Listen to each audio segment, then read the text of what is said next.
Good morning, everyone. We certainly like to thank everyone for joining us, and as you can see, we are having this press conference because of the most mission critical thing that we need to do as a community, as the city, as well as this state, as well as this country. And there may be other times where we have this press release because it's so important now that the citizen of Phenix City and all through this state make sure that we continue to abide by the rules and regulations and guidelines and some of the laws that may be coming down in this crisis.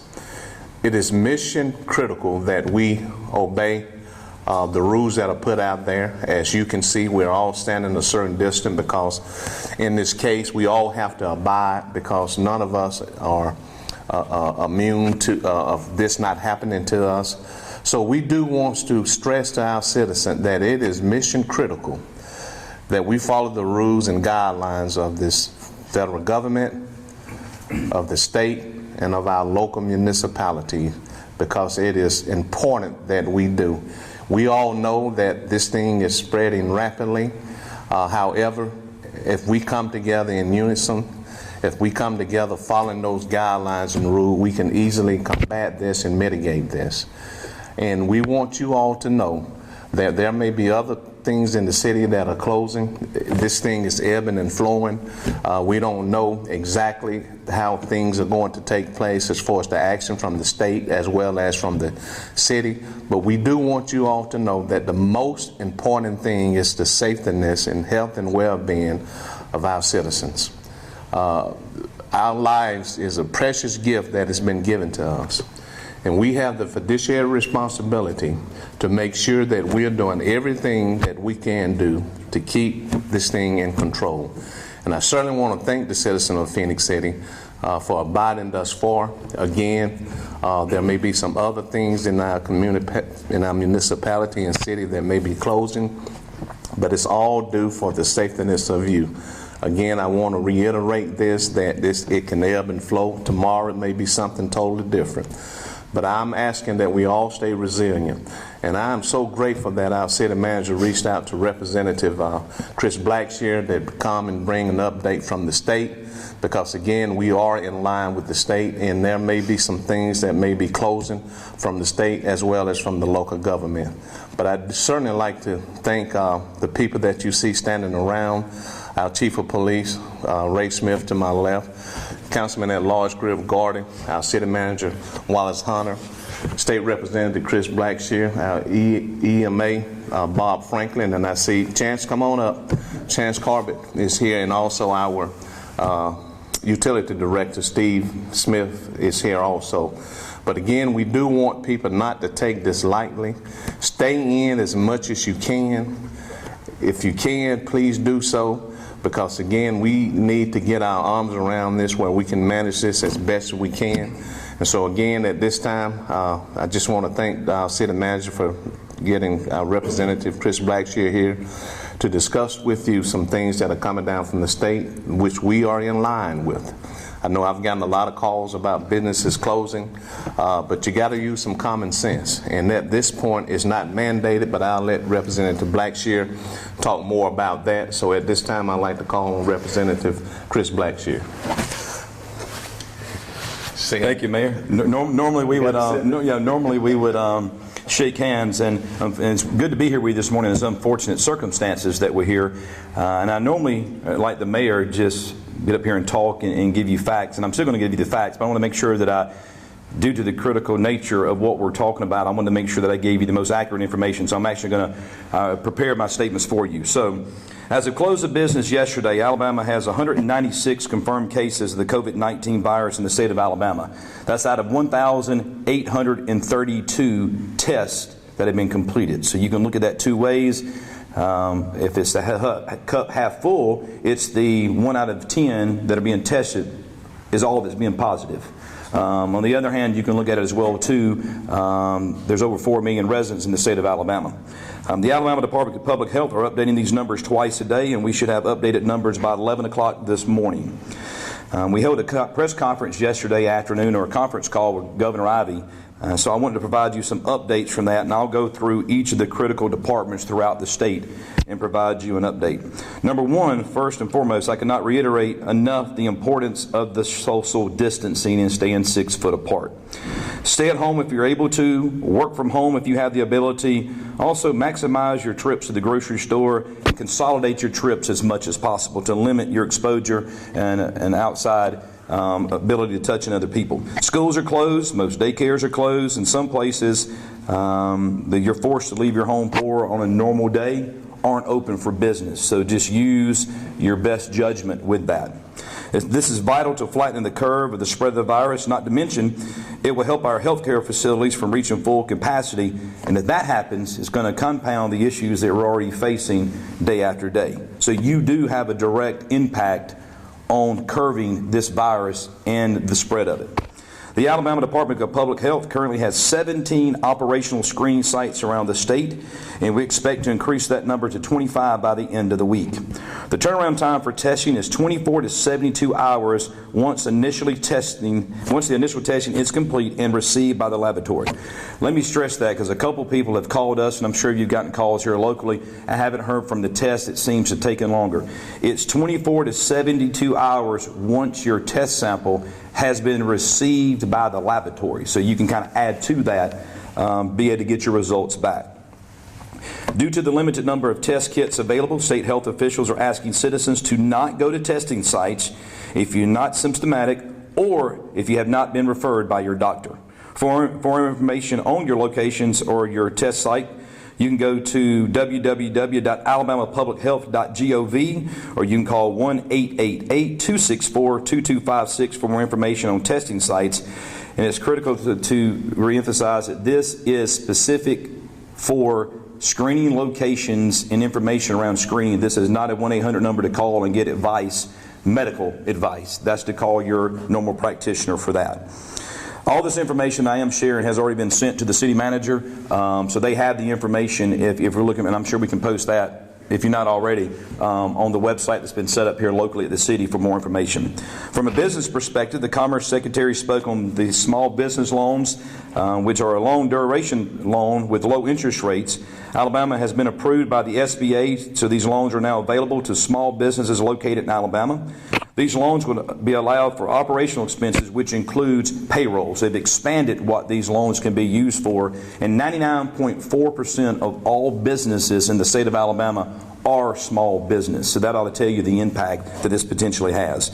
If you have a small business in need of help, you can visit www.madeinalabama.com and click on the floating banner at the top of the page. The application is fully digital, and the process should be expedited if you go to the website to do that.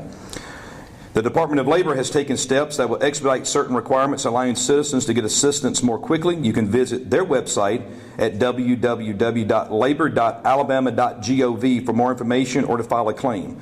Also, we are encouraging businesses in Alabama to file unemployment on behalf of your employees if they need assistance in doing that. The Revenue Commission reported that Alabama will follow the federal timelines on filing taxes and delaying individual income tax, corporate income tax, financial institutions excise tax, and business privilege tax until July 15th, 2020.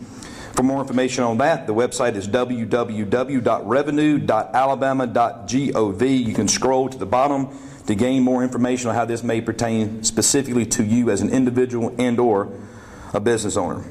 I can tell you our local and state leaders are working together to make sure we're doing everything we can to make sure our community stays as safe as it can. But we need you to do your part. Stay at home and practice social distancing. If you don't take this serious yourself, please take it serious for your family, your neighbor, or someone in your community. We are all at risk for being exposed, so we all have the responsibility to help protect our community, our state, and our nation. Several of you have asked me or called me and texted me of what's next. Will we be shutting down with a mandatory stay-at-home order? I haven't heard this yet.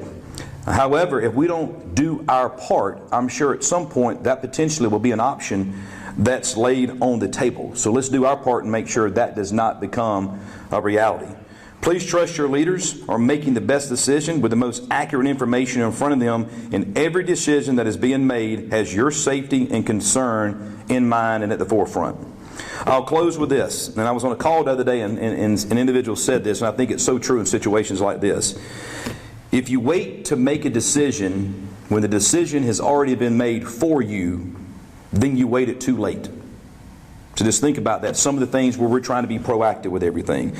As this situation continues to rapidly change, I ask you to join me in prayer for our state, our country, and all those on the front lines, and that working together, we will overcome this together.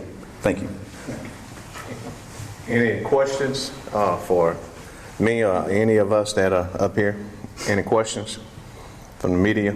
When you say businesses that are possibly going to close, is there any ones that's specific that you can speak on right now? No, as I stated last week, we're not going to cross that line at this time, but what I would ask is that all business owners, as well as individual, let's take it very seriously and let's use some common sense. And at this time, though, we don't know what's going to come down from the state, as Representative Blackshear has said, but we will be in line with whatever the state says. But at this time, from a local standpoint, we are not crossing the line as far as telling businesses to close, but we will ask people just to be aware, stay informative, and make sure that they use some common sense, as all of us should be doing. I can add to that if you want me to, Mayor. I can add to that for you. And Bob, if I say something wrong, throw something at least 6 foot away from me to help, get me right. The Alabama Department of Public Health, who is really the lead authority in all of this, and the Alabama Department of Public Health does not fall under the governor and or a cabinet position of the governor, but they're working closely together and they're staying in line every step of the way. You probably ask that question, you see what's already happened in Jefferson County, with them actually basically a mandatory stay at home.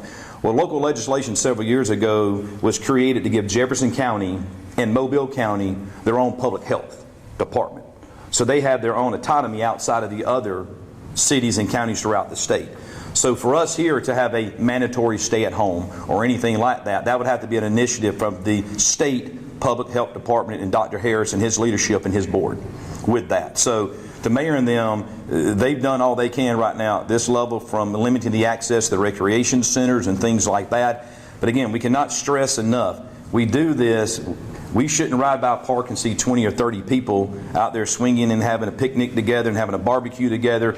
It's a reason we're saying, you notice if it went from 25 at a location, now they're asking in statewide to be down to 10 or less people gathering. And we're just saying, be smart, because you don't know who's already been exposed to this virus that you're interacting with, including a few of us in this room already to this point. Mayor, I have a question Yes. about tempering public panic. We're at the very really front end of this crisis, and I'm curious if you have a plan or a thought about that. We've seen some panic across the river in Muscogee County with shelves emptying and that sort of thing. How would you address Well, the panic is throughout this country. I mean, in every state and every city, you can see the panic, and rightfully so, that's taking place, because this is something that is unprecedented. But what I will say is that we have to make sure that we stay in unison as far as following the guidelines that has been put in place, as I stated, from the federal, from the state, down to the local.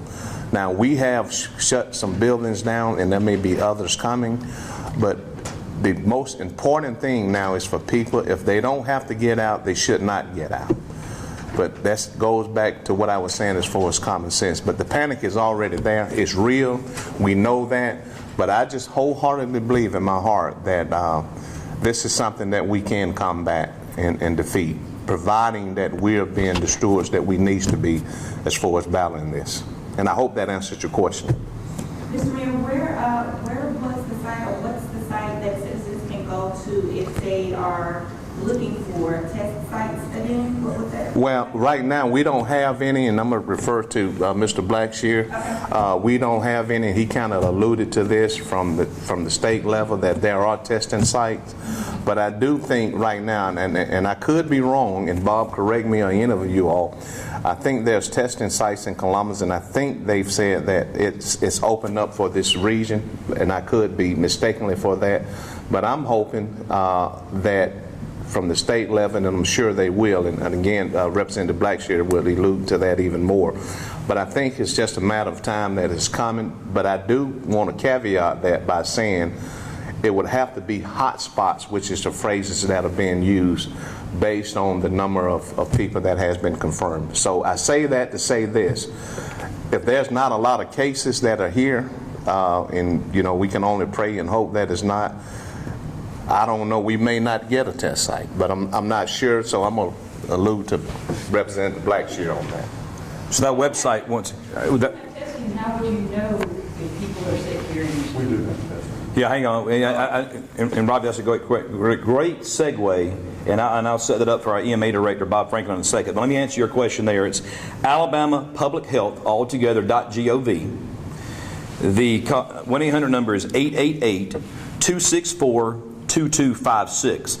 And with that, I'm going to ask if our EMA director, Bob Franklin, will come up here, because a lot of people are asking, one, about the test sites that you guys just asked us. Two, I think he could probably give you a little insight as to how we locally go about gathering test kits, potential gowns, masks, other necessities that we need if we have a case that has been confirmed here in the local area, because the federal government has pushed it down and said it is the state's responsibility, which then pushes down more to the local, to gather your own things that you need. So it's really turned into a battle of, to Mayor's point, of hot spots are getting priority over test kits. So with that, Bob, if you want to add some comments and probably correct things that I said wrong.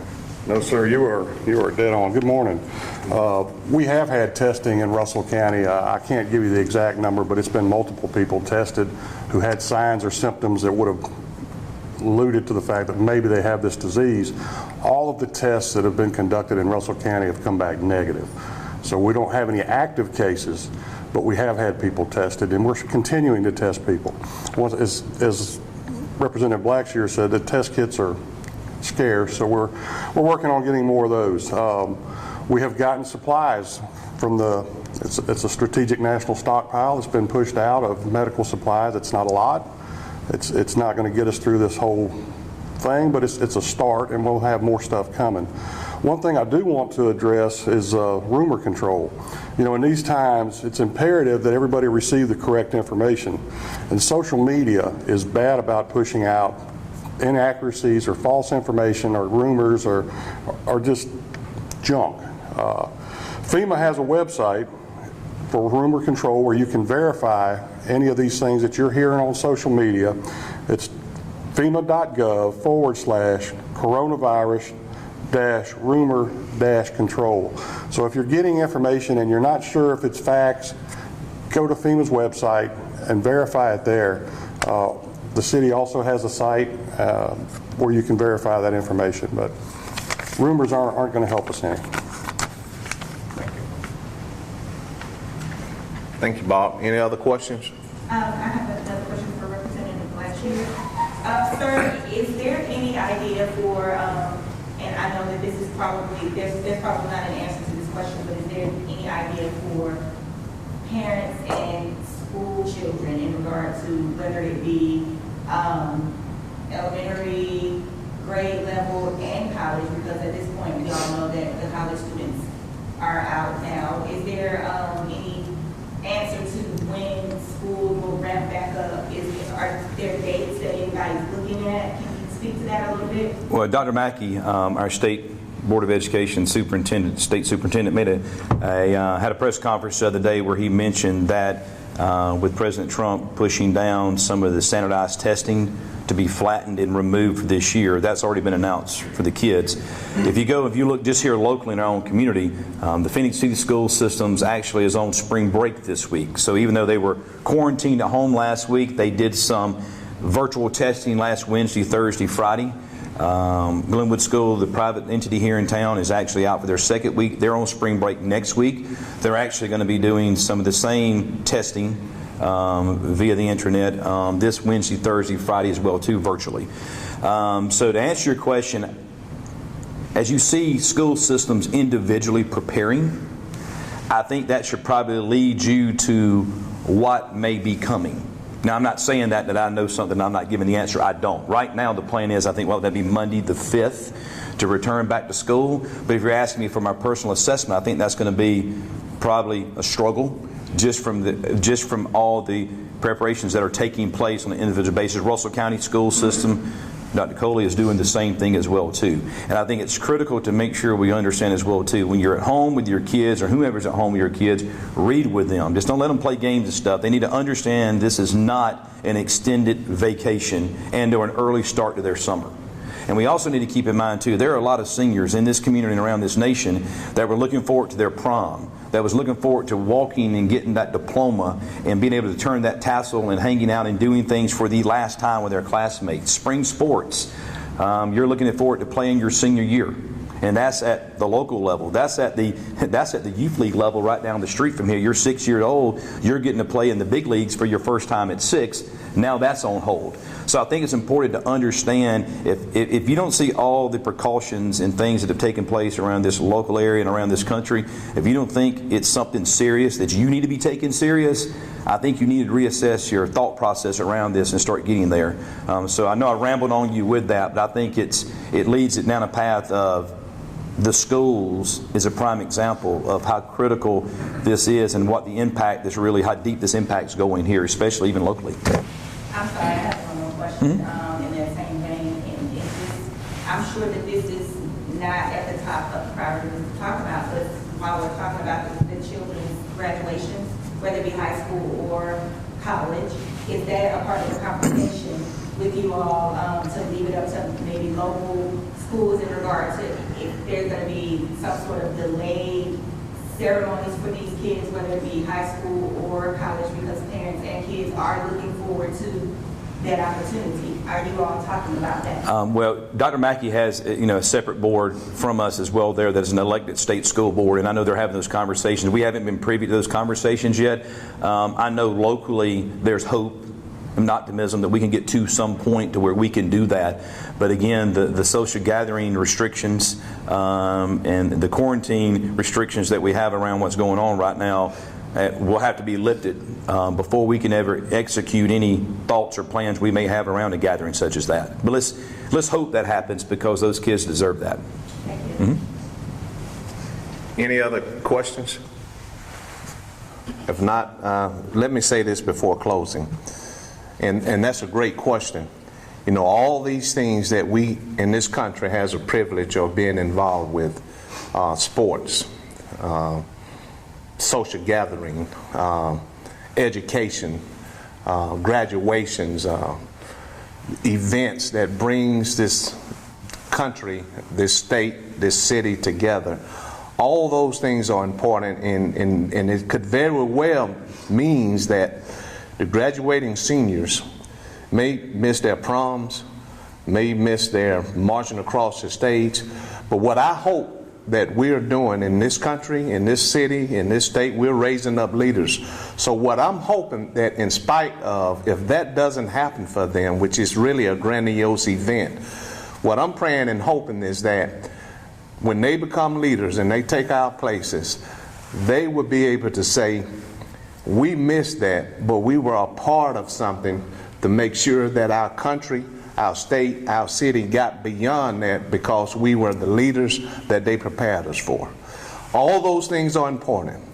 It brings a country together. It brings a city together. It brings a state together. But the most important thing is being a part of something that's bigger than all of us, that's really for the future of our country and state and city. So what I'm hoping that one day they can say, I was a part of that to help us defeat the coronavirus of COVID-19. That's what I pray and hope for. It very well could happen that they don't have those events, but we surely hope that they're able to. But at this point, as I stated earlier, this thing is ebbing and flowing, and there's changes being made probably right now that we'll get later on.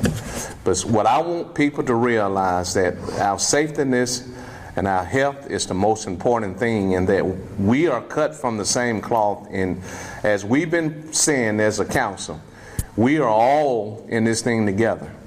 So we all have to do our part. So with that, we want to thank everyone for joining us, and let's continue to follow the rules, regulation, and guidance that is put down, because again, we want to make sure that everyone have the safetyness and the health that we all deserve. Thank you all so much.